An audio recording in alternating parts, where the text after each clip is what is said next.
It's national meets regional. It's Sidewalks Entertainment. The long-running celebrity, music, and art series. Join us for a new path to arts and entertainment.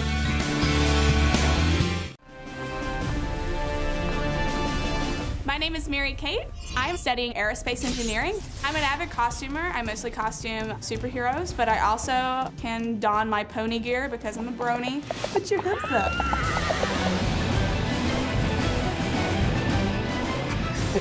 He's very happy to be here. All right. I'm Zachary Stort.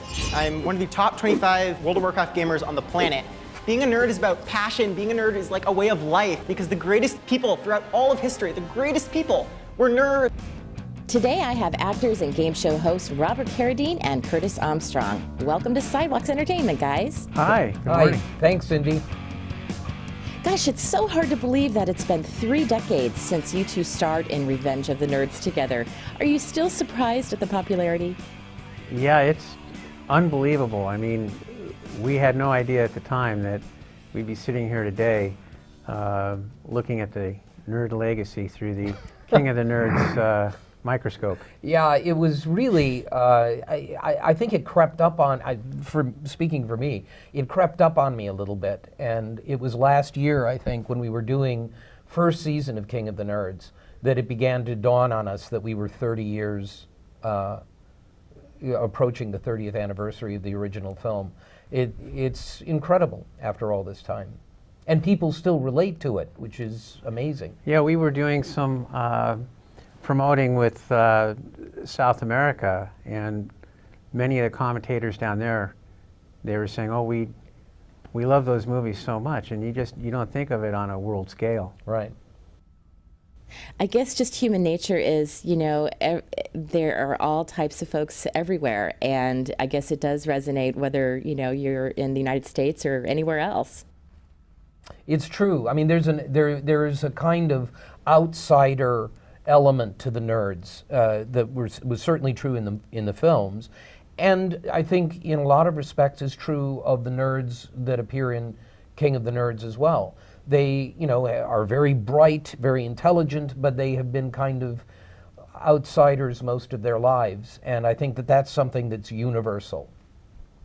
Right on. Well, you know, you were talking about King of the Nerds. For those that haven't seen the show yet, talk a little bit about how it works and what people can expect to see. Well, what we do is we gather 11 of the nerdiest nerds that we can find, and we pit them against each other, first by splitting them into teams, and they compete every week with challenges.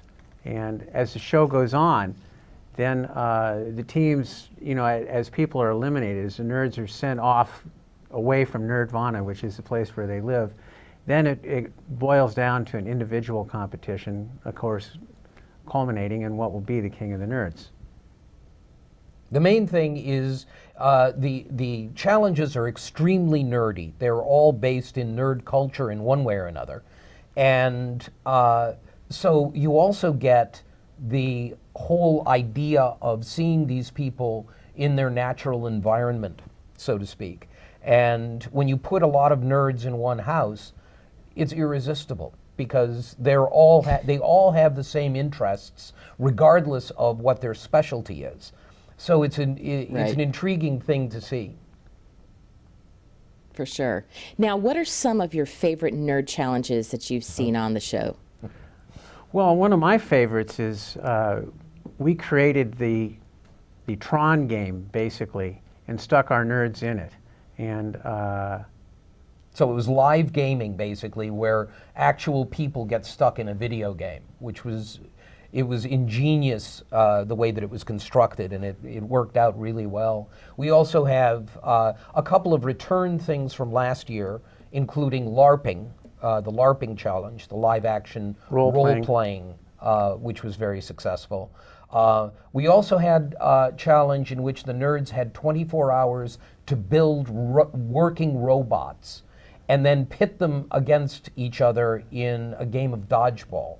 Yeah, we call that one robot dodgeball. So obviously. there are a lot of different types of things. We also do a version of Quidditch from the Harry Potter stories, only it's called Nerditch. But they have to fly on brooms. And it's been so much fun coming up with the challenges and seeing how they do. Now, I know that you both executive produce the show as well as host the show. What attracted you guys to do this project? Well, we talked about it years ago, and we took it to the place where we thought they would respond to the material.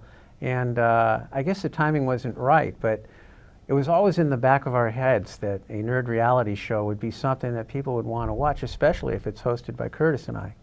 So we just tried, we went back to it again after a few years, and the time was right, and people responded to it instantly.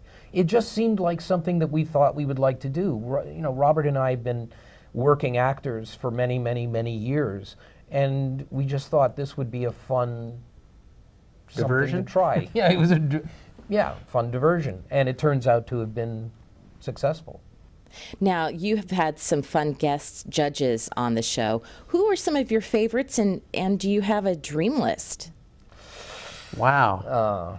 One of our favorites was Bill Nye the Science Guy. I mean, because I remember him from way back. Yeah. And of course, we had our return judge, George Takei, and he was phenomenal as usual. George, we love. George Takei, who was Mr. Sulu on Star Trek, of course, and legendary nerd and wonderful man. We had him in the first season, and he was one of those people. Yaya Han, also great cosplayer, designer. We had both of them in the first season, and we just loved them and asked them to come back. We also have John Heder from who played Napoleon Dynamite. Right? He came this second season. I don't know about a list. Maybe Neil Gaiman. I think Neil Gaiman would be good to have on. We'll see what happens for next season. I'm Curtis. And I'm Bobby. I'm beyond stoked to meet the nerds I grew up loving. You will be competing for $100,000 and the right to be crowned King of the Nerds. For more full-length celebrity interviews, visit sidewalkstv.com.